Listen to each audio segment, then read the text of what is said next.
संदीप मौर्य।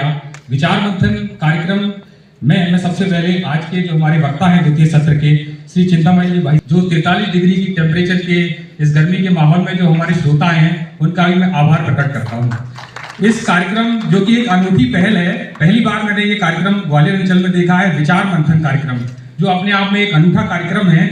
इस द्वितीय सत्र के इस विषय पर मैं जानना चाहूंगा कि समरस समाज को विभाजित करने के लिए जो षड्यंत्र रचे गए हैं समाज के भीतर, उन पर आज चर्चा करेंगे।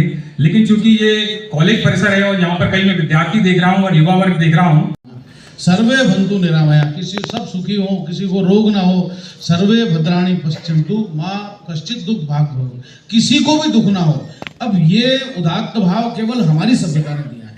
आप देखेंगे कि जो सेमिटिक रिलीजन्स है उन्होंने हमेशा दो भागों में बांटा, एक शैतान की परंपरा, एक उनकी जो भी देवता की परंपरा है, और उन्होंने हमेशा एक पक्ष को हमेशा सामने रखा, उसके कल्याण की कभी कामना नहीं की। हम अगर इस्लाम को भी देखेंगे तो वो बिलीवर और नॉन बिलीवर की बात करते हैं और नॉन बिलीवर के लिए तमाम जितनी भी दुख और कष्ट और तकलीफें हो सकती है उनकी कल्पना करते हैं। ऐसा कई हमने तो प्राणी मात्र की कल्पना की है। दूसरा आप देखेंगे कि हमारा जो एकात्म भाव है उसके कुछ सूत्र हम देखेंगे कि ऐसा आत्मा सर्वांतरः, यानी जो मेरे में आत्मा है वही सब में है। आप और आगे देखेंगे कि अयम निज परोवेति गण, वैसी कई नहीं हो सकती। आप देखिए कि जो सेमिटिक रिलीजन है उसमें ईश्वर है तो ईश्वर अलग है, संसार अलग है, लेकिन हमारे यहाँ जब हम वेदांत को देखते हैं, क्योंकि वेदांत पूरा उपनिषदों का जो सार है वो हमको वेदांत में दिखता है, वो हमको गीता में दिखता है।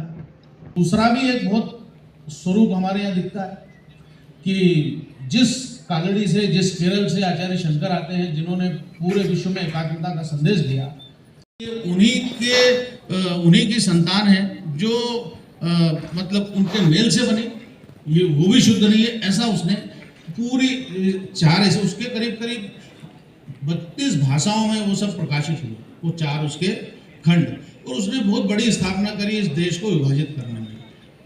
हम उसको देख नहीं पाते कि जो स्थापित उसने किया है। फिर हम देखते हैं कि दूसरा एक हर्बर्ट होप रिसली करके एक व्यक्ति, वो एंथ्रोपोलॉजिस्ट था, और नेजल इंडेक्स है ये तय करेगी। तो उन्होंने कहा कि जिसकी नाक इधर से भी इतनी और इधर से भी इतनी ऊंची है वो आर्य है, और बाकी जिनकी घुंघराले बाल हैं ये सब यहाँ के मूल निवासी है। वो पूरे देश में इस तरह घूमता रहा और भारत को रेस के आधार पर विभाजित करता रहा, और उसने इस तरह विभाजित किया कि आज भी सभी को लेकर के आज के वामपंथी इस बात को निरूपित करते हैं कि भारत जो है यह आर्य करने का काम करते हैं। तो इसी आधार पर के आर्य अलग थे और हम लोग आर्य हैं और अनार्य अलग है।